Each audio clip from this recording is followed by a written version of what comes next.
दुखे दुख विहावणिया, ਉਹ ਤੇ ਦੁੱਖ ਹੀ ਦੁੱਖ ਦੇ ਅੰਦਰ ਆਪਣੀ ਸਾਰੀ ਜ਼ਿੰਦਗੀ ਬਸਰ ਕਰਦੇ ਹਨ।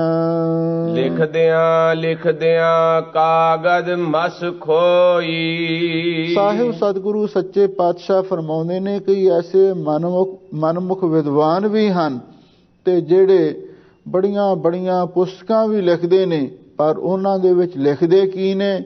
ਲਿਖਦੇ ਨੇ ਦੁਐਤ ਭਾਵ। ਕੋਈ ਗੁਰੂ ਦੀ ਮਹਿਮਾ ਨਹੀਂ, ਕੋਈ ਗੁਰੂ ਦੀ ਵਡਿਆਈ ਨਹੀਂ, ਕੋਈ ਸਿੱਖੀ ਦੀ ਸ਼ਾਨ ਨਹੀਂ, ਕੋਈ ਪੰਥ ਦੀ ਆਨ ਨਹੀਂ, ਬਲਕਿ ਉਹ ਹਮੇਸ਼ਾ ਲਈ ਕੋਈ ਨਾ ਕੋਈ ਨੁਕਤੇ ਐਸੇ ਲਿਖਦੇ ਨੇ ਜਿਹਦੇ ਨਾਲ ਗੁਰਬਾਣੀ ਤੇ ਇਤਿਹਾਸ ਤੇ ਹੋਰ ਸਿੱਖੀ ਦੇ ਸਿਧਾਂਤਾਂ ਦੇ ਉੱਤੇ ਚੋਟ ਪਹੁੰਚਦੀ ਹੋਵੇ। ਉਹਨਾਂ ਦੇ ਲਈ ਸਤਿਗੁਰੂ ਇੱਥੇ ਫਰਮਾਉਂਦੇ ਹਨ ਵੀ ਲਿਖਦਿਆਂ ਲਿਖਦਿਆਂ ਉਹਨਾਂ ਨੇ ਕਾਗਜ਼ ਵੀ ਖਰਾਬ ਕਰ ਦਿੱਤੇ ਤੇ ਸਿਆਹੀ ਵੀ ਐਵੇਂ ਖਰਾਬ ਕਰ ਦਿੱਤੀ। ਦੂਜੇ ਪਾਏ ਸੁਖ ਪਾਏ ਨਾ ਕੋਈ। ਤੇ ਜਿਹੜੇ ਦੁਐਤ ਭਾਵ ਦੇ ਵਿੱਚ ਲੱਗੇ ਹੋਏ ਨੇ, ਉਹ ਚਾਹੇ ਕਿੰਨੀਆਂ ਵੀ ਕਿਤਾਬਾਂ ਲਿਖੀ ਜਾਣ ਤੇ ਕਿੰਨਾ ਵੀ ਸਾਹਿਤ ਲਿਖੀ ਜਾਣ, ਪਰ ਹਜ਼ੂਰ ਕਹਿੰਦੇ ਉਹਨਾਂ ਵਿੱਚੋਂ ਕੋਈ ਵੀ ਆਤਮਿਕ ਸੁਖ ਨਹੀਂ ਪ੍ਰਾਪਤ ਕਰ ਸਕਦਾ ਤੇ ਨਾ ਹੀ ਉਹਨਾਂ ਨੂੰ ਪਰਲੋਕ ਦਾ ਸੁਖ ਕਦੇ ਮਿਲ ਸਕਦਾ ਹੈ। ਕੂੜ ਲਿਖੈ ਤੇ ਕੂੜ ਕਮਾਵੈ, ਜਲ ਜਾਵੈ ਕੂੜ ਚਿਤ ਲਾਵਣਿਆ। ਸਾਹਿਬ ਸਤਿਗੁਰੂ ਸੱਚੇ ਪਾਤਸ਼ਾਹ ਫਰਮਾਉਂਦੇ ਨੇ, ਭਾਈ ਜਿਹੜੇ ਮਨਮੁਖ ਲੋਕ ਨੇ, ਕੂੜ ਲਿਖਿਆ ਉਹ ਝੂਠ ਹੀ ਲਿਖਦੇ ਨੇ ਤੇ ਝੂਠ ਹੀ ਕਮਾਉਂਦੇ ਨੇ। ਭਾਵ ਪਹਿਲਾਂ ਤੇ ਝੂਠ ਲਿਖਦੇ ਨੇ ਤੇ ਫਿਰ ਉਹ ਆਪਣੀਆਂ ਕਿਤਾਬਾਂ ਪੁਸਤਕਾਂ ਮਹਿੰਗੇ ਭਾਅ ਵੇਚ ਕੇ ਤੇ ਫਿਰ ਉਹਦੇ ਵਿੱਚੋਂ ਝੂਠ ਦੀ ਕਮਾਈ ਕਰਦੇ ਨੇ। ਜਲ ਜਾਵਹਿ ਕੂੜ ਚਿਤ ਲਾਵਣਿਆ। ਹਜ਼ੂਰ ਕਹਿੰਦੇ ਜਿਹੜੇ ਐਸੇ ਮਨਮੁਖ ਵਿਦਵਾਨ ਨੇ, ਪੜ੍ਹੇ ਲਿਖੇ ਮੂਰਖ ਨੇ, ਜਿਹੜੇ ਝੂਠ ਦੇ ਨਾਲ ਹੀ ਆਪਣਾ ਚਿੱਤ ਜੋੜੀ ਰੱਖਦੇ ਨੇ, ਉਹ ਤੇ ਬਈ ਸੜ ਜਾਣ, ਉਹਨਾਂ ਦੀ ਜ਼ੁਬਾਨ ਵੀ ਸੜ ਜਾਵੇ, ਉਹਨਾਂ ਦੀ ਕਲਮ ਵੀ ਸੜ ਜਾਵੇ, ਉਹਨਾਂ ਦੀਆਂ ਕਿਤਾਬਾਂ ਵੀ ਸੜ ਜਾਣ। ਜਿਹੜੇ ਹਮੇਸ਼ਾ ਲਈ ਕੂੜ ਲਿਖਦੇ ਨੇ, ਝੂਠਾ ਪ੍ਰਚਾਰ ਕਰਦੇ ਹਨ। ਗੁਰਮੁਖ ਸੱਚੋ ਸੱਚ ਲਿਖੈ ਵਿਚਾਰ। ਉਹਨਾਂ ਮਨਮੁਖਾਂ ਦੇ ਮੁਕਾਬਲੇ ਤੇ ਜਿਹੜੇ ਗੁਰਮੁਖ ਵਿਦਵਾਨ ਨੇ, ਹਜ਼ੂਰ ਕਹਿੰਦੇ ਨੇ ਉਹ ਸੱਚ ਹੀ ਸੱਚ ਦੀ ਵਿਚਾਰ ਨੂੰ ਲਿਖਦੇ ਨੇ। ਭਾਵ ਗੁਰਮੁਖ ਹਮੇਸ਼ਾ ਲਈ ਗੁਰੂ ਦੇ ਸਤਿਕਾਰ ਵਿੱਚ ਤੇ ਗੁਰਬਾਣੀ ਦੇ ਅਦਬ ਸਤਿਕਾਰ ਦੇ ਵਿੱਚ ਹੀ ਸਭ ਕੁਝ ਲਿਖਦੇ ਹਨ। ਸੇ ਜਨ ਸੱਚੇ ਪਾਵਹਿ ਮੋਖ ਦੁਆਰ। ਸਾਹਿਬ ਸਤਿਗੁਰੂ ਸੱਚੇ ਪਾਤਸ਼ਾਹ ਫਰਮਾਉਂਦੇ ਹਨ, ਭਾਈ ਉਹ ਜਿਹੜੇ ਐਸੇ ਗੁਰਮੁਖ ਪਿਆਰੇ ਨੇ ਸੱਚੇ, ਉਹ ਸੱਚੇ ਅਕਾਲ ਪੁਰਖ ਵਾਹਿਗੁਰੂ ਪਰਮੇਸ਼ਰ ਦੇ ਦਰ ਤੇ ਮੋਖ ਦੁਆਰ ਨੂੰ ਪ੍ਰਾਪਤ ਕਰਦੇ ਹਨ। ਸੇ ਜਨ ਸੱਚੇ, ਉਹ ਮਹਾਂਪੁਰਖ ਭਾਈ ਸੱਚੇ ਨੇ। ਪਾਵਹਿ ਮੋਖ ਦੁਆਰ, ਉਹ ਵਾਹਿਗੁਰੂ ਦੀ ਦਰਗਾਹ ਤੋਂ ਮੋਖ ਦੁਆਰ ਬ੍ਰਹਮ ਗਿਆਨ ਨੂੰ ਵੀ ਪ੍ਰਾਪਤ ਕਰ ਲੈਂਦੇ ਹਨ। ਸੱਚ ਕਾਗਜ਼ ਕਲਮ ਮਸਵਾਣੀ, ਸੱਚ ਲਿਖ ਸੱਚ ਸਮਾਵਣਿਆ। ਸਾਹਿਬ ਸਤਿਗੁਰੂ ਸੱਚੇ ਪਾਤਸ਼ਾਹ ਫਰਮਾਉਂਦੇ ਨੇ, ਭਾਈ ਉਹਨਾਂ ਗੁਰਮੁਖਾਂ ਦਾ ਕਾਗਜ਼ ਵੀ ਸੱਚਾ ਹੈ ਤੇ ਉਹਨਾਂ ਦੀ ਕਲਮ ਵੀ ਸਫਲੀ ਹੈ। ਤੇ ਮਸਵਾਣੀ ਦਾ ਅਰਥ ਹੈ ਜਿਹੜੀ ਸਿਆਹੀ ਵਾਲੀ ਦੁਆਤ ਹੈ ਜਿਹਦੇ ਨਾਲ ਲਿਖਦੇ ਨੇ, ਉਹ ਵੀ ਭਾਈ ਸਫਲੀ ਹੈ। ਸੱਚ ਲਿਖ ਸੱਚ ਸਮਾਵਣਿਆ, ਕਿਉਂਕਿ ਉਹ ਸੱਚ ਨੂੰ ਲਿਖਦੇ ਨੇ ਤੇ ਸੱਚ ਨੂੰ ਲਿਖ ਕੇ ਸੱਚ ਸਮਾਵਣਿਆ, ਉਹ ਅੱਗੇ ਸੱਚ ਦੇ ਨਾਲ ਹੀ ਲੀਨ ਹੋ ਜਾਂਦੇ ਨੇ। ਜਿਹੜੇ ਗੁਰਮੁਖ ਲਿਖਾਰੀ ਨੇ, ਗੁਰਮੁਖ ਵਿਦਵਾਨ ਨੇ, ਉਹ ਹਮੇਸ਼ਾ ਲਈ ਗੁਰਬਾਣੀ ਦੇ ਪੱਖ ਵਿੱਚ ਲਿਖਦੇ ਨੇ ਤੇ ਇਤਿਹਾਸ ਦੇ ਸਿੱਖੀ ਦੇ ਹੱਕ ਵਿੱਚ ਲਿਖਦੇ ਨੇ। ਇਸੇ ਲਈ ਜੋ ਕੁਝ ਉਹ ਸੱਚ ਲਿਖਦੇ ਨੇ, ਉਹਦੇ ਕਾਰਨ ਉਹਨਾਂ ਦੀ ਹਰ ਚੀਜ਼ ਸਫਲ ਹੋ ਜਾਂਦੀ ਹੈ। ਸੱਚ ਕਾਗਜ਼, ਉਹਨਾਂ ਦਾ ਕਾਗਜ਼ ਵੀ ਸੱਚਾ ਹੈ ਤੇ ਉਹਨਾਂ ਦੀ ਕਲਮ ਵੀ ਸਫਲੀ ਹੈ ਤੇ ਦੁਆਤ ਵੀ ਉਹਨਾਂ ਦੀ ਪਾਈ ਸਫਲੀ ਹੈ, ਕਿਉਂਕਿ ਸੱਚ ਨੂੰ ਲਿਖਦੇ ਨੇ। ਸੱਚ ਲਿਖਣਾ ਵੀ ਇਹ ਇੱਕ ਮਹਾਨ ਲਿਖਾਰੀ ਦਾ ਆਪਣਾ ਫਰਜ਼ ਹੁੰਦਾ ਤੇ ਧਰਮ ਵੀ ਹੁੰਦਾ। ਤੇ ਜਿਹੜੇ ਐਵੇਂ ਕੂੜ ਦੇ ਵਪਾਰੀ ਤੇ ਐਵੇਂ ਕਿਸੇ ਦੇ ਕੋਲੋਂ ਮਾਇਆ ਲੈ ਕੇ ਤੇ ਜਾਂ ਕੋਈ ਹੋਰ ਲਾਲਚ ਦੇ ਵਿੱਚ ਆ ਕੇ ਝੂਠ ਤੂਫਾਨ ਹੀ ਲਿਖੀ ਜਾਂਦੇ ਨੇ, ਸਤਿਗੁਰੂ ਕਹਿੰਦੇ ਨੇ ਉਹ ਤੇ ਕੂੜ ਲਿਖੈ ਤਾਂ ਕੂੜ ਕਮਾਵੇ, ਜਲ ਜਾਵੈ ਕੂੜ ਚਿਤ ਲਾਵਣਿਆ। ਉਹ ਤੇ ਪਾਈ ਸੜ ਜਾਣ, ਉਹ ਕਲਮ ਵੀ ਉਹਨਾਂ ਦੀ ਸੜ ਜਾਵੇ, ਕਾਗਜ਼ ਵੀ ਸੜ ਜਾਵੇ, ਉਹ ਖੁਦ ਵੀ ਸੜ ਜਾਣ। ਪਰ ਜਿਹੜੇ ਸੱਚ ਨੂੰ ਲਿਖਦੇ ਨੇ ਤੇ ਹਜ਼ੂਰ ਕਹਿੰਦੇ ਭਾਈ ਉਹਨਾਂ ਦਾ ਸਭ ਕੁਝ ਸਫਲ ਹੁੰਦਾ ਹੈ। ਉਹ ਸੱਚ ਨੂੰ ਲਿਖ ਕੇ ਸੱਚ ਦੇ ਵਿੱਚ ਸਮਾਵਣਿਆਂ ਲੀਨ ਹੋ ਜਾਂਦੇ ਹਨ। ਮੇਰਾ ਪ੍ਰਭ ਅੰਤਰ ਬੈਠਾ ਵੇਖੈ।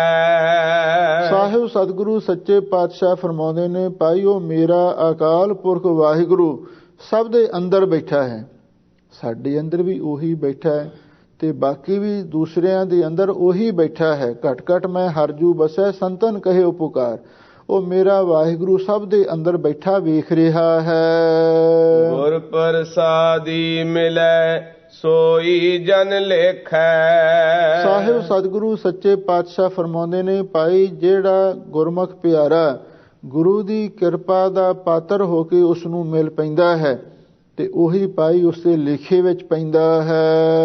ਨਾਨਕ ਨਾਮ ਮਿਲੈ ਵਡਿਆਈ ਪੂਰੇ ਗੁਰ ਤੇ ਪਾਵਣਿਆ। ਸਾਹਿਬ ਸਤਿਗੁਰੂ ਸੱਚੇ ਪਾਤਸ਼ਾਹ ਫਰਮਾਉਂਦੇ ਨੇ, ਭਾਈ ਉਹਨਾਂ ਗੁਰਮੁਖਾਂ ਨੂੰ ਫਿਰ ਇਹ ਨਾਮ ਦੀ ਵਡਿਆਈ ਮਿਲਦੀ ਹੈ ਜਾਂ ਨਾਮ ਰੂਪ ਵਡਿਆਈ ਮਿਲਦੀ ਹੈ। ਪੂਰੇ ਗੁਰ ਤੇ ਪਾਵਣਿਆ ਤੇ ਪੂਰੇ ਗੁਰੂ ਦੀ ਕਿਰਪਾ ਨਾਲ ਉਹ ਇਸ ਨਾਮ ਦੀ ਵਡਿਆਈ ਨੂੰ ਪ੍ਰਾਪਤ ਕਰਦੇ ਹਨ। ਮਾਝ ਮਹੱਲਾ ਤੀਜਾ। ਆਤਮ ਰਾਮ ਪ੍ਰਗਾਸ ਗੁਰ ਤੇ ਹੋਵੇ। ਧੰਨ ਗੁਰੂ ਅਮਰਦਾਸ ਮਹਾਰਾਜ ਸੱਚੇ ਪਾਤਸ਼ਾਹ ਹੁਣ ਇਸ ਅਗਲੇ ਸ਼ਬਦ ਦੇ ਅੰਦਰ ਵੀ ਗੁਰਮੁਖਾਂ ਦੀ ਹੀ ਵਿਵੇਚਨਾ ਕਰਦੇ ਹਨ ਤੇ ਨਾਲ ਮਨਮੁਖਾਂ ਦੀ ਦਸ਼ਾ ਵੀ ਬਿਆਨ ਕੀਤੀ ਹੈ। ਹਉ ਵਾਰੀ ਜੀਉ ਵਾਰੀ ਆ ਭਗਤ ਕਰਨ ਅਵਰਾ ਭਗਤ ਕਰਾਵਣਿਆ। ਤਿਨਾ ਭਗਤ ਜਨਾ ਕੋ ਸਦ ਨਮਸਕਾਰ ਕੀਜੈ ਜੋ ਅਨੰਦਨ ਹਰ ਗੁਣ ਗਾਵਣਿਆ। ਹਜ਼ੂਰ ਕਹਿੰਦੇ ਨੇ, ਮੈਂ ਉਹਨਾਂ ਗੁਰਮੁਖਾਂ ਤੋਂ ਮਨ ਬਾਣੀ ਸਰੀਰ ਕਰਕੇ ਬਲਿਹਾਰ ਜਾਣਾ ਹਾਂ ਜਿਹੜੇ ਆਪ ਵੀ ਭਗਤੀ ਕਰਦੇ ਹਨ ਤੇ ਹੋਰਾਂ ਦੇ ਪਾਸੋਂ ਵੀ ਭਗਤੀ ਕਰਵਾਉਂਦੇ ਨੇ। ਕਿਉਂਕਿ ਆਪ ਭਗਤੀ ਕਰਕੇ ਆਪਣਾ ਜੀਵਨ ਸਫਲ ਹੋ ਜਾਂਦਾ ਹੈ ਤੇ ਫਿਰ ਦੂਸਰਿਆਂ ਤੋਂ ਕਰਵਾ ਕੇ ਦੂਸਰਿਆਂ ਦਾ ਵੀ ਜੀਵਨ ਸਫਲ ਕਰ ਦਿੰਦੇ ਨੇ। ਤਿਨਾਂ ਭਗਤ ਜਨਾਂ ਕੋ ਸਦ ਨਮਸਕਾਰ ਕੀਜੈ। ਹਜ਼ੂਰ ਕਹਿੰਦੇ ਜਿਹੜੇ ਐਸੇ ਉਹ ਭਗਤ ਲੋਕ ਨੇ ਉਹਨਾਂ ਦੇ ਚਰਨਾਂ ਤੇ ਹਮੇਸ਼ਾ ਲਈ ਸਾਨੂੰ ਨਮਸਕਾਰ ਕਰਨੀ ਚਾਹੀਦੀ ਹੈ। ਜੋ ਅਨੰਦਨ ਹਰ ਗੁਣ ਗਾਵਣੇ ਆ, ਜੋ ਰਾਤ ਦਿਨ ਵਾਹਿਗੁਰੂ ਦੇ ਗੁਣ ਗਾਉਂਦੇ ਰਹਿੰਦੇ ਨੇ। ਗੁਣ ਗਾਉਣਾ ਵੀ ਭਗਤੀ ਹੈ ਨਾ। ਭਗਤੀ 9 ਪ੍ਰਕਾਰ ਦੀ ਲਿਖੀ ਹੈ। ਸਰਵਣ ਸਿਮਰਨ ਔ ਕੀਰਤਨ ਪਾਦ ਸੇਵ ਅਰਚਾਨ ਦਾਸਾ ਸਖਪਨ ਬੰਦਨਾ ਸਰਬ ਨਿਵੇਦਨ ਜਾਣ। ਜਿਹੜੇ ਇਉਂ ਆਪ ਵੀ ਭਗਤੀ ਕਰਦੇ ਨੇ ਤੇ ਨਾਲ ਦੂਸਰਿਆਂ ਤੋਂ ਵੀ ਭਗਤੀ ਕਰਵਾਉਂਦੇ ਹਨ। ਹਜ਼ੂਰ ਕਹਿੰਦੇ, ਭਾਈ ਮੈਂ ਉਹਨਾਂ ਤੋਂ ਬਲਿਹਾਰ ਜਾਣਾ ਹਾਂ। ਹੁਣ ਆਰੰਭ ਤੋਂ ਸਤਿਗੁਰੂ ਫਰਮਾਉਂਦੇ ਨੇ, ਆਤਮ ਰਾਮ ਪ੍ਰਗਾਸ ਗੁਰ ਤੇ ਹੋਵੇ। ਉਹ ਵਾਹਿਗੁਰੂ ਆਤਮਾ ਸਰੂਪ ਹੋ ਕੇ ਸਾਡੇ ਅੰਦਰ ਵਸ ਰਿਹਾ ਹੈ। ਪ੍ਰਗਾਸ ਗੁਰ ਤੇ ਹੋਵੇ। ਪਰ ਹਜ਼ੂਰ ਕਹਿੰਦੇ ਉਹਦਾ ਪ੍ਰਗਾਸ ਦਾ ਅਰਥ ਹੈ ਗਿਆਨ, ਗੁਰੂ ਦੀ ਕਿਰਪਾ ਨਾਲ ਹੁੰਦਾ। ਜਾਂ ਇਹਦਾ ਦੂਜਾ ਅਰਥ ਮਹਾਂਪੁਰਖਿਓਂ ਵੀ ਕਰਦੇ ਹਨ। ਆਤਮ ਰਾਮ ਪ੍ਰਗਾਸ ਵੀ ਆਤਮਾ ਰਾਮ ਪਰਮੇਸ਼ਰ ਦਾ ਰੂਪ ਹੈ ਤੇ ਪਰਮੇਸ਼ਰ ਆਤਮਾ ਰੂਪ ਹੋ ਕੇ ਵਰਤ ਰਿਹਾ ਹੈ। ਜਿਹੜਾ ਐਸਾ ਆਤਮਾ ਤੇ ਪਰਮਾਤਮਾ ਦਾ ਅਭੇਦ ਰੂਪ ਗਿਆਨ ਹੈ ਗੁਰ ਤੇ ਹੋਵੇ, ਇਹ ਗੁਰੂ ਦੀ ਕਿਰਪਾ ਦੇ ਨਾਲ ਹੀ ਪ੍ਰਾਪਤ ਹੁੰਦਾ ਹੈ। ਓ ਮੈਂ ਮੈਲ ਲਾਗੀ ਗੁਰ ਸ਼ਬਦੀ ਖੋਵੇ। ਸਾਹਿਬ ਸਤਿਗੁਰੂ ਸੱਚੇ ਪਾਤਸ਼ਾਹ ਫਰਮਾਉਂਦੇ ਨੇ, ਪਰ ਇਸ ਤੋਂ ਪਹਿਲਾਂ ਜਿਹੜੀ ਹਉਮੈ ਦੀ ਮੈਲ ਸਾਡੇ ਮਨ ਨੂੰ ਲੱਗੀ ਹੋਈ ਹੈ, ਇਹਨੂੰ ਗੁਰੂ ਸ਼ਬਦ ਦੀ ਕਮਾਈ ਕਰਕੇ ਉਹ ਗੁਰਮੁਖ ਖੋਵੇ ਦਾ ਅਰਥ ਨਾਸ ਕਰ ਲੈਂਦਾ ਹੈ। ਮਨ ਨਿਰਮਲ ਅਨ ਦਿਨ ਭਗਤੀ ਰਾਤਾ ਭਗਤ ਕਰੇ ਹਰ ਪਾਵਣਿਆ। ਸਾਹਿਬ ਸਤਿਗੁਰੂ ਸੱਚੇ ਪਾਤਸ਼ਾਹ ਫਰਮਾਉਂਦੇ ਨੇ, ਭਾਈ ਮਨ ਨਿਰਮਲ, ਗੁਰਮੁਖਾਂ ਦਾ ਮਨ ਨਿਰਮਲ ਹੋ ਜਾਂਦਾ ਹੈ। ਕਿਉਂ? ਅੰਦਨ ਭਗਤੀ ਰਾਤਾ, ਉਹ ਦਿਨ ਰਾਤ ਵਾਹਿਗੁਰੂ ਦੀ ਭਗਤੀ ਵਿੱਚ ਹੀ ਰੰਗਿਆ ਰਹਿੰਦਾ। ਭਗਤੀ ਦਾ ਅਖਰੀ ਅਰਥ ਮਹਾਂਪੁਰਖ ਕਰਦੇ ਸਨ ਭੈ ਤੇ ਭਾਉ ਵਿੱਚ ਰਹਿਣਾ। ਇਹ ਅਸਲੀ ਭਗਤੀ ਹੈ। ਹਜ਼ੂਰ ਕਹਿੰਦੇ ਨੇ, ਉਹ ਗੁਰਮੁਖ ਪਿਆਰੇ ਰਾਤ ਦਿਨ ਵਾਹਿਗੁਰੂ ਦੀ ਭਗਤੀ ਵਿੱਚ ਭੈ ਤੇ ਭਾਉ ਵਿੱਚ ਰੰਗੇ ਰਹਿੰਦੇ ਨੇ। ਇਸੇ ਲਈ ਉਹਨਾਂ ਦਾ ਮਨ ਨਿਰਮਲ ਹੋ ਜਾਂਦਾ ਹੈ। ਭਗਤ ਕਰੇ ਹਰ ਪਾਵਣਿਆ। ਤੇ ਭਾਈ ਜਿਹੜੇ ਵੀ ਗੁਰਸਿੱਖ ਮਾਈ ਭਾਈ ਭਗਤੀ ਕਰਦੇ ਨੇ ਤੇ ਫਿਰ ਉਹ ਵਾਹਿਗੁਰੂ ਪਰਮੇਸ਼ਰ ਨੂੰ ਵੀ ਪ੍ਰਾਪਤ ਕਰ ਲੈਂਦੇ ਹਨ। ਓ ਵਾਰੀ ਜਿਉ ਵਾਰੀ ਆਪ ਭਗਤ ਕਰਨ ਅਵਰਾ ਭਗਤ ਕਰਾਵਣਿਆ ਤਿਨਾ ਭਗਤ ਜਨਾ ਕੋ ਸਦ ਨਮਸਕਾਰ ਕੀਜੈ ਜੋ ਅੰਦਨ ਹਰ ਗੁਣ ਗਾਵਣਿਆ ਰਹਾਉ। ਸਾਹਿਬ ਸਤਿਗੁਰੂ ਸੱਚੇ ਪਾਤਸ਼ਾਹ ਫਰਮਾਉਂਦੇ ਹਨ, ਗੁਰਮੁਖੋ ਮੈਂ ਮਨ ਬਾਣੀ ਸਰੀਰ ਕਰਕੇ ਉਹਨਾਂ ਤੋਂ ਬਲਿਹਾਰ ਜਾਣਾ ਹਾਂ ਜਿਹੜੇ ਗੁਰਮੁਖ ਪਿਆਰੇ ਆਪ ਵੀ ਸੇਵਾ ਸਿਮਰਨ ਰੂਪ ਭਗਤੀ ਕਰਦੇ ਹਨ ਤੇ ਦੂਸਰਿਆਂ ਤੋਂ ਵੀ ਕਰਵਾਉਂਦੇ ਹਨ। ਉਹਨਾਂ ਭਗਤ ਜਨਾਂ ਨੂੰ ਹਮੇਸ਼ਾ ਲਈ ਨਮਸਕਾਰ ਕਰਨੀ ਚਾਹੀਦੀ ਹੈ ਜੋ ਰਾਤ ਦਿਨ ਵਾਹਿਗੁਰੂ ਦੇ ਗੁਣ ਗਾਉਂਦੇ ਰਹਿੰਦੇ ਨੇ। ਹਰ ਦਿਨ ਰੈਣ ਕੀਰਤਨ ਗਾਈਐ ਬਹੁੜ ਨਾ ਜੋਨੀ ਪਾਈਐ, ਐਸੇ ਮਹਾਂਪੁਰਖਾਂ ਤੋਂ ਹਮੇਸ਼ਾ ਲਈ ਬਲਿਹਾਰ ਜਾਣਾ ਚਾਹੀਦਾ ਹੈ। ਆਪੇ ਕਰਤਾ ਕਾਰਣ ਕਰਾਏ। ਰਹਾਉ ਵਿਸਰਾਮ ਦੇ ਕੇ ਹਜ਼ੂਰ ਅੱਗੇ ਫਰਮਾਉਂਦੇ ਨੇ, ਉਹ ਕਰਤਾ ਪੁਰਖ ਵਾਹਿਗੁਰੂ ਸਰਬ ਕਲਾ ਸਮਰੱਥ ਹੈ। ਕਾਰਨ ਕਰਾਏ ਜਿਤਨੇ ਵੀ ਸੰਸਾਰ ਦੇ ਵਿੱਚ ਕਾਰਨ ਨੇ ਉਹਨਾਂ ਨੂੰ ਆਪ ਹੀ ਉਹ ਕਰਾਏ ਦਾ ਅਰਥ ਪੈਦਾ ਕਰਦਾ ਹੈ ਤੇ ਅੱਗੇ ਆਪ ਹੀ ਕਰਾਉਂਦਾ ਹੈ। ਜਿਤ ਭਾਵੈ ਤਿਤ ਕਾਰੈ ਲਾਏ। ਸਾਹਿਬ ਸਤਿਗੁਰੂ ਸੱਚੇ ਪਾਤਸ਼ਾਹ ਫਰਮਾਉਂਦੇ ਹਨ, ਭਾਈ ਜਿੱਥੇ ਵੀ ਉਸ ਨੂੰ ਪਾਉਂਦਾ ਹੈ ਤੇ ਉੱਥੇ ਹੀ ਉਹ ਕਿਸੇ ਨੂੰ ਵੀ ਕਿਸੇ ਕਾਰ ਦੇ ਵਿੱਚ ਲਾ ਦਿੰਦਾ। ਇਹਦਾ ਮਤਲਬ ਇਹ ਹੈ ਚਾਹੇ ਕੋਈ ਛੋਟਾ ਹੈ, ਵੱਡਾ ਹੈ, ਉੱਚਾ ਹੈ, ਨੀਵਾਂ ਹੈ, ਮਨੁੱਖ ਹੈ ਤੇ ਚਾਹੇ ਕੋਈ ਦੇਵਤਾ ਹੈ, ਪੈਗੰਬਰ ਹੈ, ਚਾਹੇ ਕੋਈ ਅਵਤਾਰ ਹੈ। ਹਜ਼ੂਰ ਕਹਿੰਦੇ ਨੇ ਉਹ ਵਾਹਿਗੁਰੂ ਜਿੱਥੇ ਵੀ ਕਿਸੇ ਨੂੰ ਪਾਉਂਦਾ ਉਸੇ ਹੀ ਕਾਰ ਟਹਿਲ ਵਿੱਚ ਉਸੇ ਹੀ ਕਿਰਤ ਵਿੱਚ ਉਸ ਨੂੰ ਲਾ ਦਿੰਦਾ ਹੈ। ਪੂਰੇ ਭਾਗ ਗੁਰ ਸੇਵਾ ਹੋਵੇ, ਗੁਰ ਸੇਵਾ ਤੇ ਸੁਖ ਪਾਵਣਿਆ। ਸਾਹਿਬ ਸਤਿਗੁਰੂ ਸੱਚੇ ਪਾਤਸ਼ਾਹ ਫਰਮਾਉਂਦੇ ਨੇ, ਭਾਈ ਜਿਸ ਮਨੁੱਖ ਦੇ ਪੂਰੇ ਭਾਗ ਹੁੰਦੇ ਨੇ ਉਹਦੇ ਪਾਸੋਂ ਫਿਰ ਗੁਰੂ ਦੀ ਸੇਵਾ ਹੁੰਦੀ ਹੈ। ਕਿਉਂਕਿ ਸਤਿਗੁਰੂ ਦੇ ਬਚਨ ਨੇ ਸਭ ਤੋਂ ਵੱਡੇ ਭਾਗ ਗੁਰ ਸਿੱਖਾਂ ਕੇ ਜੋ ਗੁਰ ਚਰਨੀ ਸਿੱਖ ਪੜ੍ਹਦੇ ਆ। ਜਿਹੜੇ ਗੁਰਸਿੱਖ ਆ ਕੇ ਗੁਰੂ ਦੇ ਚਰਨੀ ਪੈਂਦੇ ਹਨ ਤੇ ਨਾਲ ਗੁਰੂ ਦੀ ਸੇਵਾ ਕਰਦੇ ਨੇ ਉਹ ਸਭ ਤੋਂ ਵੱਡੇ ਭਾਗਾਂ ਵਾਲੇ ਨੇ। ਪੂਰਾ ਭਾਗ ਗੁਰ ਸੇਵਾ ਹੋਵੇ, ਪੂਰੇ ਭਾਗਾਂ ਦੇ ਨਾਲ ਹੀ ਭਾਈ ਗੁਰੂ ਦੀ ਸੇਵਾ ਹੁੰਦੀ ਹੈ। ਗੁਰ ਸੇਵਾ ਤੇ ਸੁਖ ਪਾਵਣੇ ਆ ਤੇ ਗੁਰੂ ਦੀ ਸੇਵਾ ਕਰਕੇ ਉਹ ਮਾਈ ਪਾਈ ਸੁਖ ਪ੍ਰਾਪਤ ਕਰਦੇ ਹਨ। ਮਰ ਮਰ ਜੀਵੈ ਤਾਂ ਕਿਛ ਪਾਏ।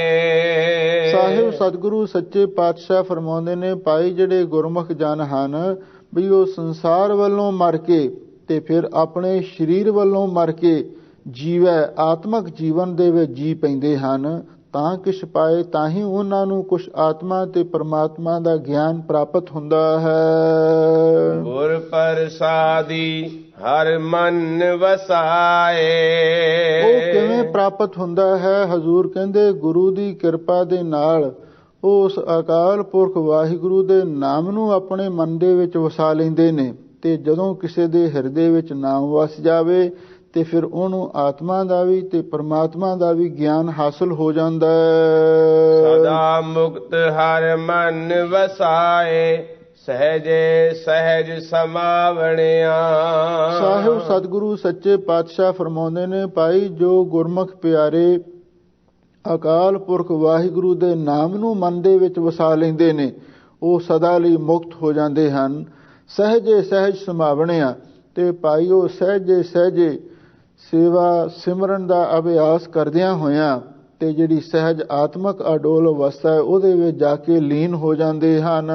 ਬਹੁ ਕਰਮ ਕਮਾਵੇ ਮੁਕਤ ਨ ਪਾਏ। ਸਾਹਿਬ ਸਤਿਗੁਰੂ ਸੱਚੇ ਪਾਤਸ਼ਾਹ ਫਰਮਾਉਂਦੇ ਨੇ, ਭਾਈ ਉਹਨਾਂ ਗੁਰਮੁਖਾਂ ਦੇ ਮੁਕਾਬਲੇ ਤੇ ਜਿਹੜੇ ਮਨਮੁਖ ਨੇ ਕਰਮ ਕਾਂਡੀ ਲੋਕ ਉਹ ਵਿਧੀ ਨਿਖੇਧ ਰੂਪ ਬਹੁਤ ਸਾਰੇ ਕਰਮ ਕਰਦੇ ਨੇ।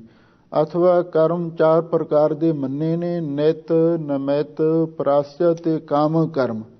ਨਿਤ ਕਰਮ ਉਹ ਹੁੰਦੇ ਨੇ ਜੋ ਅਸੀਂ ਹਰ ਰੋਜ਼ ਕਰਦੇ ਹਾਂ। ਨਮਿਤ ਕਾਰਨ ਉਹ ਹੁੰਦੇ ਨੇ ਜੋ ਕਿਸੇ ਖਾਸ ਕਾਰਨ ਨੂੰ ਲੈ ਕੇ ਕੀਤੇ ਜਾਂਦੇ ਨੇ। ਵੀ ਚਲੋ ਕੋਈ ਬਜ਼ੁਰਗਾਂ ਦੀ ਬਰਸੀ ਮਨਾ ਲਈ ਜਾਂ ਕੋਈ ਜਨਮ ਦਿਨ ਮਨਾ ਲਿਆ, ਉਸ ਦਿਨ ਕੋਈ ਪੂਜਾ ਪਾਠ ਕਰਵਾ ਦਿੱਤਾ, ਇਹ ਨਮਿਤ ਕਾਰਨ ਹੁੰਦਾ। ਨਿਤ ਕਾਰਨ ਤੇ ਨਿਮਿਤ ਕਾਰਨ ਤੇ ਕਾਮਿਕ ਕਰਮ। ਕਾਮਿਕ ਕਰਮ ਉਹਨਾਂ ਨੂੰ ਕਹਿੰਦੇ ਨੇ ਜੋ ਕਿਸੇ ਇੱਛਾ ਦੇ ਅਧੀਨ ਕੀਤੇ ਜਾਂਦੇ ਨੇ ਵੀ ਸਾਡਾ ਆਹ ਕਾਰਜ ਸਫਲ ਹੋ ਜਾਵੇ ਤੇ ਫਿਰ ਅਸੀਂ ਇਸ ਤਰ੍ਹਾਂ ਕੋਈ ਅਖੰਡ ਪਾਠ ਕਰਵਾਵਾਂਗੇ ਜਾਂ ਸੰਗਤਾਂ ਨੂੰ ਲੰਗਰ ਛਕਾਵਾਂਗੇ ਜਾਂ ਕੋਈ ਹੋਰ ਪੂਜਾ ਪਾਠ ਕਰਾਂਗੇ, ਇਹ ਕਾਮਕ ਕਰਮ ਹੁੰਦੇ ਨੇ। ਤੇ ਪ੍ਰਾਸ਼ਚਿਤ ਕਰਮ ਉਹ ਹੁੰਦੇ ਨੇ ਜੋ ਪਾਪਾਂ ਦੀ ਨਿਵਰਤੀ ਲਈ ਕੀਤੇ ਜਾਂਦੇ ਨੇ। ਕੋਈ ਸਾਡੇ ਪਾਸੋਂ ਪਾਪ ਹੋ ਗਿਆ, ਕੋਈ ਗੁਨਾਹ ਹੋ ਗਿਆ, ਵੀ ਹੁਣ ਇਹ ਕਿਵੇਂ ਬਖਸ਼ਿਆ ਜਾਵੇ। ਕਿਸੇ ਗੁਰਮੁਖ ਪਿਆਰੇ ਨੇ, ਕਿਸੇ ਮਹਾਂਪੁਰਖ ਨੇ ਕਹਿ ਦਿੱਤਾ ਬਈ ਤੁਸੀਂ ਜਾ ਕੇ ਦਰਬਾਰ ਸਾਹਿਬ ਜਾਓ ਜਾਂ ਹਜੂਰ ਸਾਹਿਬ ਜਾਓ ਔਰ ਉੱਥੇ ਜਾ ਕੇ ਅਖੰਡ ਪਾਠ ਕਰਵਾਓ ਔਰ ਉੱਥੇ ਜਾ ਕੇ ਸੇਵਾ ਕਰੋ, ਸੰਗਤਾਂ ਨੂੰ ਲੰਗਰ ਛਕਾਓ, ਇਹਦੇ ਨਾਲ ਤੁਹਾਡਾ ਇਹ ਪਾਪ ਧੋਤਾ ਜਾਵੇਗਾ। ਇਹਨੂੰ ਪ੍ਰਾਸ਼ਚਿਤ ਕਰਮ ਕਹਿੰਦੇ ਨੇ। ਲੋ ਹਜ਼ੂਰ ਕਹਿੰਦੇ ਨੇ ਜਿਹੜੇ ਮਨਮੁਖ ਲੋਕ ਨੇ ਬਹੁ ਕਰਮ ਕਮਾਵੇ, ਉਹ ਬਹੁਤ ਤਰ੍ਹਾਂ ਦੇ ਕਰਮ ਕਰਦੇ ਨੇ। ਇਹ ਇੱਕ ਬਚਨੀ ਹੈ, ਬਹੁ ਕਰਮ ਕਮਾਵੇ। ਮਨਮੁਖ ਆਦਮੀ ਬਹੁਤ ਸਾਰੇ ਕਰਮ ਕਰਦਾ ਹੈ, ਮੁਕਤ ਨਾ ਪਾਏ, ਪਰ ਉਹ ਅਸਲੀ ਜਿਹੜੀ ਮੁਕਤੀ ਦੀ ਅਵਸਥਾ ਹੈ, ਮੁਕਤੀ ਦੀ ਸਟੇਜ ਹੈ, ਉਹਨੂੰ ਨਹੀਂ ਪ੍ਰਾਪਤ ਕਰ ਸਕਦਾ। ਦੇ ਸੰਤਰ ਭਾਵੈ ਦੂਜੈ ਪਾਏ ਖੁਆਏ। ਕਿਉਂ? ਜਿਹੜਾ ਮਨਮੁਖ ਬੰਦਾ ਹੈ ਉਹ ਦੇਸ਼ਾਂ ਦਸ਼ੰਤਰਾਂ ਦੇ ਵਿੱਚ ਭਾਵੈ ਦਾ ਅਰਥ ਭਟਕਦਾ ਹੈ, ਦੂਜੇ ਪਾਏ ਖੁਆਏ, ਪਰ ਉਹਦਾ ਮਨ ਦੂਜੇ ਭਾਵ ਦੇ ਵਿੱਚ ਲੱਗਿਆ ਰਹਿੰਦਾ। ਭਾਵ ਵਾਹਿਗੁਰੂ ਦੇ ਨਾਲ ਉਸ ਦਾ ਮਨ ਨਹੀਂ ਕਦੀ ਵੀ ਜੁੜਦਾ ਤੇ ਨਾ ਹੀ ਵਾਹਿਗੁਰੂ ਦੇ ਨਾਲ ਉਹਦਾ ਕਦੀ ਪ੍ਰੇਮ ਹੀ ਬਣਦਾ ਹੈ। ਹਮੇਸ਼ਾ ਲਈ ਦੂਜੇ ਭਾਵ ਦੇ ਵਿੱਚ ਹੀ ਖੁਆਏ, ਉਹ ਆਪ ਵੀ ਸਹੀ ਰਸਤੇ ਤੋਂ ਭਟਕ ਜਾਂਦਾ ਹੈ ਤੇ ਦੂਜਿਆਂ ਨੂੰ ਵੀ ਕੁਰਾਹੇ ਪਾਉਣ ਲੱਗ ਜਾਂਦਾ ਹੈ। ਬਿਰਥਾ ਜਨਮ ਗਵਾਇਆ ਕਪਟੀ, ਬਿਨ ਸ਼ਬਦੈ ਦੁਖ ਪਾਵਣਿਆ। ਧੰਨ ਗੁਰੂ ਅਮਰਦਾਸ ਮਹਾਰਾਜ ਸੱਚੇ ਪਾਤਸ਼ਾਹ ਫਰਮਾਉਂਦੇ ਨੇ, ਭਾਈ ਉਹ ਜਿਹੜਾ ਕਪਟੀ ਮਨੁੱਖ ਹੈ, ਉਹ ਇੱਕ ਧੋਖੇਬਾਜ਼ ਪਖੰਡੀ ਆਦਮੀ ਹੈ। ਉਸਨੇ ਆਪਣੇ ਮਨੁੱਖਾ ਜਨਮ ਨੂੰ ਵੀ ਵਿਅਰਥ ਗਵਾ ਲਿਆ ਹੈ। ਬਿਨ ਸ਼ਬਦੈ ਦੁੱਖ ਪਾਵਣਿਆ, ਜਿੰਨਾ ਚਿਰ ਤੱਕ ਉਹ ਗੁਰਬਾਣੀ ਨਾਲ ਨਹੀਂ ਜੁੜਿਆ ਤੇ ਗੁਰੂ ਦੇ ਬਖਸ਼ੇ ਨਾਮ ਦੀ ਕਮਾਈ ਨਹੀਂ ਕੀਤੀ ਤੇ ਉਹਨਾਂ ਚਿਰ ਤੱਕ ਉਹ ਭਾਈ ਦੁੱਖ ਹੀ ਪਾਉਂਦਾ ਰਹਿੰਦਾ ਹੈ। ਭਾਵਤ ਰਾਖੈ ਠਾਕ ਰਹਾਏ। ਸਾਹਿਬ ਸਤਿਗੁਰੂ ਸੱਚੇ ਪਾਤਸ਼ਾਹ ਫਰਮਾਉਂਦੇ ਨੇ, ਭਾਈ ਜਿਹੜੇ ਦੂਸਰੇ ਪਾਸੇ ਗੁਰਮੁਖ ਨੇ, ਤਾਵਤ ਰਾਖੈ ਠਾਕ ਰਹਾਏ, ਜਿਹੜਾ ਉਹਨਾਂ ਦਾ ਮਨ ਇੱਧਰ ਉੱਧਰ ਨੱਸਦਾ ਭੱਜਦਾ ਹੈ ਤੇ ਉਹਨੂੰ ਉਹ ਰਾਖੈ ਆਪਣੇ ਕਾਬੂ ਵਿੱਚ ਰੱਖਦੇ ਨੇ ਤੇ ਠਾਕ ਰਹਾਏ ਤੇ ਹਮੇਸ਼ਾ ਲਈ ਉਹਨੂੰ ਫਿਰ ਰੋਕੀ ਹੀ ਰੱਖਦੇ ਨੇ। ਕਿਉਂਕਿ ਕਈ ਵਾਰੀ ਮਨ ਦਾ ਸੁਭਾਵ ਹੈ, ਜੇ ਇੱਕ ਵਾਰੀ ਕੁਝ ਸਮੇਂ ਲਈ ਰੁਕ ਵੀ ਜਾਵੇ ਨਾ ਤੇ ਥੋੜੀ ਦੇਰ ਬਾਅਦ ਫਿਰ ਉਹ ਬਾਹਰ ਨੂੰ ਭੱਜਦਾ। ਸਾਡੇ ਮਨ ਦਾ ਸੁਭਾਵ ਬੜਾ ਚੰਚਲ ਹੈ। ਕਬਹੂ ਜੀਰਾ ਊਬ ਚੜ੍ਹਤ ਹੈ, ਕਬਹੂ ਜਾਏ ਪਿਆਲੇ, ਲੋਭੀ ਜੀਰਾ ਥਿਰ ਨਾ ਰਹਿਤ ਹੈ, ਚਾਰੇ ਕੁੰਟਾਂ ਭਾਲੇ। ਇਹ ਮਨ ਉਡਨ ਪੰਖੇਰੂ ਬਨਕਾ, ਜਿਵੇਂ ਕੋਈ ਜੰਗਲ ਦਾ ਪੰਛੀ ਹੁੰਦਾ, ਕਦੇ ਕਿਸੇ ਟਾਹਣੀ ਤੇ, ਕਦੇ ਕਿਸੇ ਫੁੱਲ ਤੇ, ਕਦੇ ਕਿਸੇ ਬਿਰਛ ਤੇ ਜਾ ਕੇ ਬੈਠ ਜਾਂਦਾ ਹੈ। ਇਹੀ ਹਾਲਤ ਸਾਡੇ ਮਨ ਦੀ ਹੈ। ਇਹ ਸੰਸਾਰ ਰੂਪੀ ਜੰਗਲ ਦੇ ਵਿੱਚ ਰਹਿੰਦਾ ਹੈ, ਕਦੇ ਕਿਸੇ ਟਾਹਣੀ ਤੇ, ਕਦੇ ਕਿਸੇ ਬਿਰਛ ਤੇ, ਕਦੇ ਕਿਸੇ ਪਦਾਰਥ ਦੇ ਉੱਤੇ ਜਾ ਕੇ ਟਿਕ ਜਾਂਦਾ ਹੈ ਤੇ ਕਦੇ ਵੀ ਸਥਿਰ ਨਹੀਂ ਹੁੰਦਾ।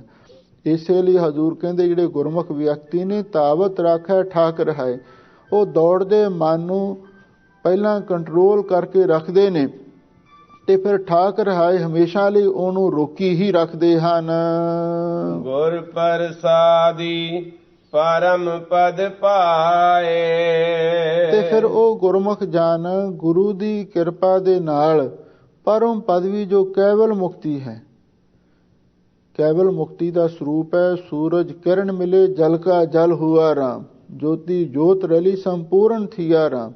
ਹਜ਼ੂਰ ਕਹਿੰਦੇ ਨੇ ਉਹ ਗੁਰੂ ਦੀ ਕਿਰਪਾ ਦੇ ਨਾਲ ਉਹ ਪਰਮ ਪਦਵੀ ਕੇਵਲ ਮੁਕਤੀ ਨੂੰ ਪ੍ਰਾਪਤ ਕਰ ਲੈਂਦੇ ਹਨ।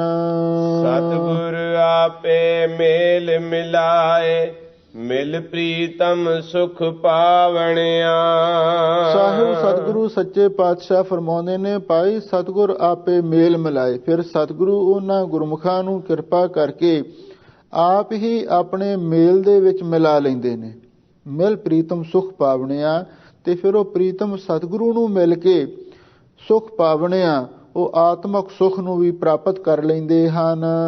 ਇੱਕ ਕੂੜ ਲਾਗੇ ਕੂੜੇ ਫਲ ਪਾਏ। ਸਾਹਿਬ ਸਤਿਗੁਰੂ ਸੱਚੇ ਪਾਤਸ਼ਾਹ ਫਰਮਾਉਂਦੇ ਨੇ, ਭਾਈ ਇੱਕ ਐਸੇ ਵੀ ਮਨਮੁਖ ਲੋਕ ਨੇ ਜਿਹੜੇ ਝੂਠ ਦੇ ਨਾਲ ਹੀ ਲੱਗੇ ਹੋਏ ਨੇ। ਤੇ ਫਿਰ ਝੂਠ ਦੇ ਨਾਲ ਲੱਗ ਕੇ ਕੂੜੇ ਫਲ ਪਾਏ, ਉਹ ਝੂਠੇ ਹੀ ਫਲ ਪ੍ਰਾਪਤ ਕਰਦੇ ਨੇ। ਇਹਦਾ ਮਤਲਬ ਇਹ ਹੈ ਵੀ ਜਿਹੜੇ ਲੋਕ ਪਖੰਡ ਦੇ ਦਿਖਾਵੇ ਦੇ ਕੰਮ ਕਰਦੇ ਹਨ ਤੇ ਉਹਨਾਂ ਨੂੰ ਝੂਠਾ ਹੀ ਫਲ ਕੀ ਹੈ, ਕੋਈ ਦੁਨੀਆ ਦੀ ਵਡਿਆਈ, ਕੋਈ ਦੁਨੀਆ ਦਾ ਪਦਾਰਥ ਮਿਲ ਜਾਂਦਾ ਹੈ। ਇਉਂ ਜਿਹੜੇ ਝੂਠ ਦੇ ਵਿੱਚ ਲੱਗੇ ਨੇ ਉਹ ਝੂਠੇ ਹੀ ਫਲ ਪ੍ਰਾਪਤ ਕਰਦੇ ਹਨ। ਦੂਜੇ ਭਾਏ ਬਿਰਥਾ ਜਨਮ ਗਵਾਏ। ਸਾਹਿਬ ਸਤਿਗੁਰੂ ਸੱਚੇ ਪਾਤਸ਼ਾਹ ਫਰਮਾਉਂਦੇ ਨੇ, ਭਾਈ ਫਿਰ ਉਹ ਦੂਜੇ ਭਾਏ ਦੂਜੇ ਭਾਵ ਦੇ ਵਿੱਚ ਲੱਗ ਕੇ ਬਿਰਥਾ ਜਨਮ ਗਵਾਏ, ਉਹ ਆਪਣੇ ਮਨੁੱਖਾ ਜਨਮ ਰੂਪ ਹੀਰੇ ਨੂੰ ਐਵੇਂ ਬਿਆਰਥ ਭੰਗ ਦੇ ਪਹਾੜੇ ਗਵਾ ਲੈਂਦੇ ਹਨ। ਆਪ ਡੁਬੈ ਸਗਲੇ ਕੁਲ ਡੋਬੈ, ਕੂੜ ਬੋਲ ਬਿਖ ਖਾਵਣਿਆ।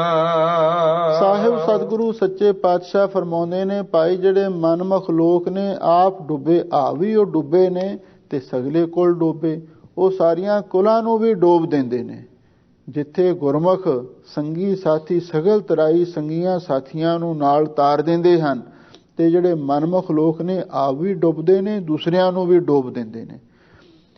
ਕੂੜ ਬੋਲ ਬਿਖ ਖਾਵਣਿਆ, ਕਿਉਂਕਿ ਉਹ ਝੂਠ ਬੋਲਦੇ ਨੇ ਤੇ ਝੂਠ ਬੋਲ ਬੋਲ ਕੇ ਬਿਖ ਖਾਵਣਿਆ, ਉਹ ਜ਼ਹਿਰ ਖਾਂਦੇ ਨੇ।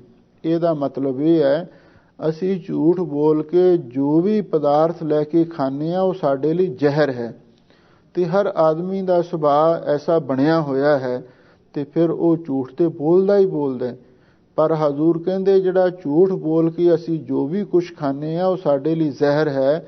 ਉਹ ਝੂਠ ਬੋਲ ਬੋਲ ਕੇ ਜ਼ਹਿਰ ਖਾਂਦੇ ਨੇ, ਇਸੇ ਲਈ ਉਹ ਆਪ ਵੀ ਡੁੱਬਦੇ ਨੇ ਤੇ ਆਪਣੀਆਂ ਕੁਲਾਂ ਨੂੰ ਵੀ ਆਪਣੇ ਖਾਨਦਾਨਾਂ ਨੂੰ ਵੀ ਡੋਬ ਦਿੰਦੇ ਹਨ। ਇਸ ਤਨ ਮਹਿ ਮਨ ਕੋ ਗੁਰਮੁਖ ਦੇਖੈ।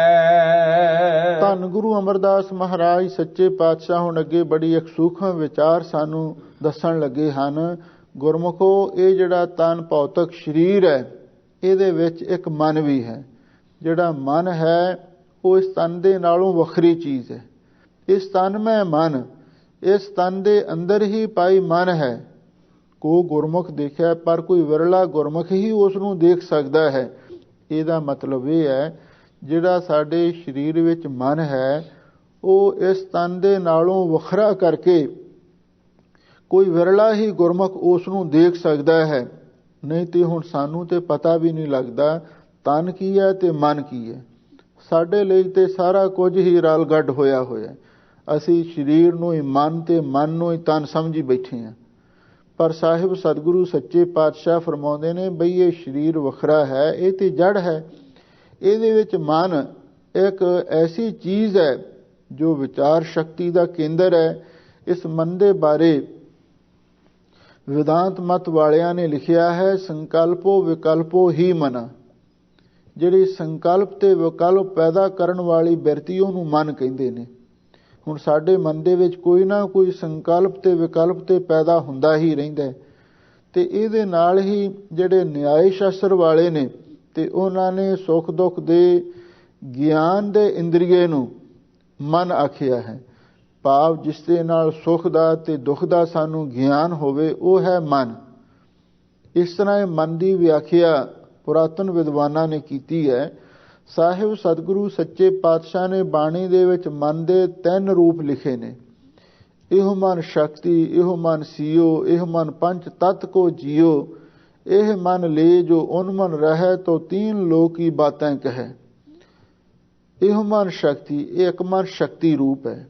ਭਾਵ ਜਿਹੜਾ ਮਾਇਆ ਦੇ ਨਾਲ ਜੁੜਿਆ ਹੋਇਆ ਮਨ ਹੈ, ਕਦੀ ਕਿਸੇ ਪਾਸੇ ਦੌੜਦਾ ਹੈ, ਕਦੀ ਕਿਸੇ ਪਾਸੇ ਦੌੜਦਾ ਹੈ। ਮਨ ਦੇ ਵਿੱਚ ਕਿੰਨੀ ਸ਼ਕਤੀ ਹੈ, ਇੱਥੇ ਬੈਠਿਆਂ ਬੈਠਿਆਂ ਪਤਾ ਨਹੀਂ ਕਿੱਥੇ ਕਿੱਥੇ ਉਡਾਰੀਆਂ ਮਾਰੇ ਆਉਂਦੇ। ਇਹਨੂੰ ਸ਼ਕਤੀ ਰੂਪੀ ਮਨ ਕਹਿੰਦੇ ਨੇ, ਜਿਹੜਾ ਇੱਧਰ ਉੱਧਰ ਭਟਕਦਾ ਹੀ ਰਹਿੰਦਾ, ਕਦੇ ਟਿਕਦਾ ਨਹੀਂ। ਇਹੋ ਮਨ ਸ਼ਕਤੀ, ਇਹੋ ਮਨ ਸੀਓ। ਹਜ਼ੂਰ ਕਹਿੰਦੇ ਬਈ ਇਹ ਜਿਹੜਾ ਮਨ ਹੈ ਇਹਦਾ ਦੂਸਰਾ ਰੂਪ ਸੀਓ ਦਾ ਅਰਥ ਹੈ ਸ਼ਿਵ ਰੂਪ ਵੀ ਹੈ।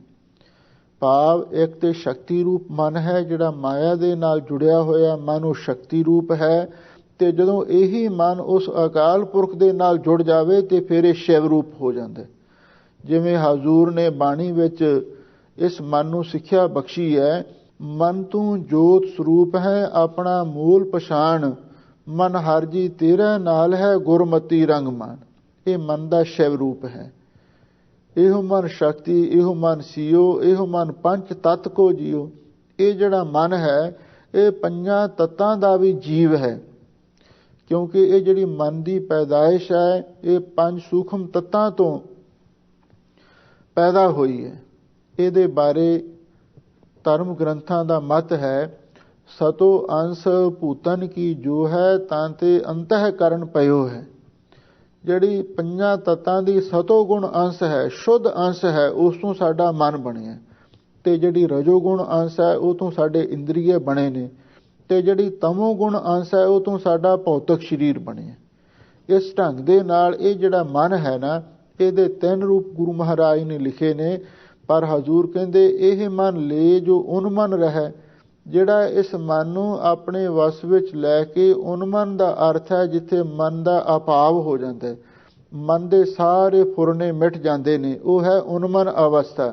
ਉਸ ਨੂੰ ਤੁਰੀਆ ਅਵਸਥਾ ਵੀ, ਅਫੁਰ ਅਵਸਥਾ ਵੀ ਆਖਿਆ ਜਾਂਦਾ ਹੈ। ਜਦੋਂ ਇਸ ਮਨ ਨੂੰ ਉਸ ਉਨਮਨ ਅਫੁਰ ਅਵਸਥਾ ਦੇ ਵਿੱਚ ਟਿਕਾ ਲਈਏ ਤੇ ਫਿਰ ਹਜ਼ੂਰ ਕਹਿੰਦੇ ਨੇ ਇਸ ਮਨ ਨੂੰ ਇੰਨਾ ਗਿਆਨ ਤੇ ਸਰਬਕਤਾ ਮਿਲ ਜਾਂਦੀ ਹੈ ਤਾਂ ਉਹ ਤੀਨ ਲੋਕ ਕੀ ਬਾਤਾਂ ਕਹੇ, ਫਿਰ ਤਿੰਨੇ ਲੋਕਾਂ ਦੀਆਂ ਗੱਲਾਂ ਦੱਸਣ ਲੱਗ ਜਾਂਦਾ। ਸਾਹਿਬ ਸਤਿਗੁਰੂ ਸੱਚੇ ਪਾਤਸ਼ਾਹ ਫਰਮਾਉਂਦੇ ਨੇ ਅਸੀਂ ਤੇ ਹੁਣ ਇਸ ਮਨ ਦੇ ਰੂਪ ਨੂੰ ਸਮਝਦੇ ਕੁਛ ਨਹੀਂ। ਹਜ਼ੂਰ ਕਹਿੰਦੇ ਇਸ ਤਨ ਮੈਂ ਮਨ ਕੋ ਗੁਰਮੁਖ ਦੇਖਿਆ। ਇਸ ਤਨ ਦੇ ਵਿੱਚ ਜੋ ਮਨ ਦਾ ਅਸਲੀ ਰੂਪ ਹੈ ਉਹਨੂੰ ਕੋਈ ਵਿਰਲਾ ਹੀ ਗੁਰਮੁਖ ਦੇਖਦਾ ਹੈ। ਆਏ ਭਗਤ ਜਾਹਾਂ ਮੈਂ ਸੁਖ ਹੈ। ਮਨ ਦੇ ਸਹੀ ਰੂਪ ਦਾ ਕਦੋਂ ਪਤਾ ਲੱਗਦਾ ਹੈ? ਹਜ਼ੂਰ ਕਹਿੰਦੇ ਜਦੋਂ ਪਾਈ ਕੋਈ ਪਾਏ ਭਗਤ, ਪ੍ਰੇਮਾ ਭਗਤੀ ਕਰਕੇ ਜਦੋਂ ਕੋਈ ਗੁਰਸਿੱਖ ਮਾਈ ਪਾਈ ਹਉਮੈ ਸੁਖ ਹੈ। ਤੇ ਇਹ ਜਿਹੜੀ ਹਉਮੈ ਨੂੰ ਸੁਖ ਹੈ ਦਾ ਅਰਥ ਸੁਕਾ ਦੇਵੇ, ਕਿਉਂਕਿ ਜਿਹੜੀ ਸਾਡੀ ਹਉਮੈ ਹੈ ਨਾ, ਇਹ ਇੱਕ ਐਸੀ ਸਲਾਬ ਹੈ, ਇਹ ਇੱਕ ਐਸੀ ਸਾਡੇ ਮਨ ਨੂੰ ਜੰਗਾਲ ਲੱਗੀ ਹੋਈ ਹੈ ਜਿਹਦੇ ਕਾਰਨ ਅਸੀਂ ਆਪਣੇ ਸਹੀ ਰੂਪ ਨੂੰ ਪਛਾਣ ਨਹੀਂ ਸਕਦੇ। ਇਸੇ ਲਈ ਹਜ਼ੂਰ ਕਹਿੰਦੇ ਜਦੋਂ ਕੋਈ ਪ੍ਰੇਮਾ ਭਗਤੀ ਕਰਕੇ ਇਸ ਹਉਮੈ ਨੂੰ ਸੋਖ ਦੇਵੇ, ਇਸ ਹਉਮੈ ਦੀ ਸਲਾਬ ਨੂੰ, ਇਸ ਹਉਮੈ ਦੇ ਜੰਗਾਲ ਨੂੰ ਲਾਹ ਦੇਵੇ, ਤੇ ਫਿਰ ਹੀ ਸਾਨੂੰ ਭਾਈ ਅਸਲੀ ਮਨ ਦੇ ਸਰੂਪ ਦਾ ਪਤਾ ਲੱਗ ਸਕਦਾ ਹੈ। ਸਿਧ ਸਾਧਕ ਮੋਨ ਧਾਰੀ ਰਹੇ ਲਿਵ ਲਾਏ, ਤਿਨ ਵੀ ਤਨ ਮੈਂ ਮਨ ਨ ਦਿਖਾਵਣਿਆ। ਸਾਹਿਬ ਸਤਿਗੁਰੂ ਸੱਚੇ ਪਾਤਸ਼ਾਹ ਫਰਮਾਉਂਦੇ ਨੇ ਭਾਈ ਕੱਲੇ ਆਮ ਸਾਧਾਰਨ ਮਨੁੱਖ ਦੀ ਗੱਲ ਨਹੀਂ, ਜਿਹੜੇ ਸਿੱਧ ਬੜੇ ਬੜੇ ਸ਼ਕਤੀਆਂ ਵਾਲੇ, ਰਿੱਧੀਆਂ ਸਿੱਧੀਆਂ ਵਾਲੇ ਲੋਕ ਨੇ, ਤੇ ਸਾਧਕ ਦਾ ਅਰਥ ਹੈ ਜਿਹੜੇ ਸਾਧਨ ਕਰਨ ਵਾਲੇ ਨੇ, ਤੇ ਮੋਨ ਧਾਰੀ ਜਿਹੜੇ ਭਾਈ ਮੋਨ ਧਾਰਨ ਕਰਕੇ ਸਮਾਧੀਆਂ ਵਿੱਚ ਬੈਠੇ ਰਹਿੰਦੇ ਨੇ, ਉਹ ਵੀ ਲਿਵ ਲਾਈ ਬੈਠੇ ਨੇ। ਸਿੱਧ ਸਾਧਕ ਮੋਨ ਧਾਰੀ ਰਹੇ ਲਿਵ ਲਾਈ। ਜਿੰਨੇ ਸਿੱਧ ਨੇ, ਸਾਧਕ ਨੇ ਤੇ ਮੋਨ ਧਾਰੀ ਮੋਨੀ ਲੋਕ ਨੇ, ਉਹ ਵੀ ਚਿੱਤ ਬਿਰਤੀ ਨੂੰ ਇਕਾਗਰ ਕਰਕੇ ਸਮਾਧੀ ਵਿੱਚ ਤਾਂ ਬੈਠੇ ਹੋਏ ਨੇ।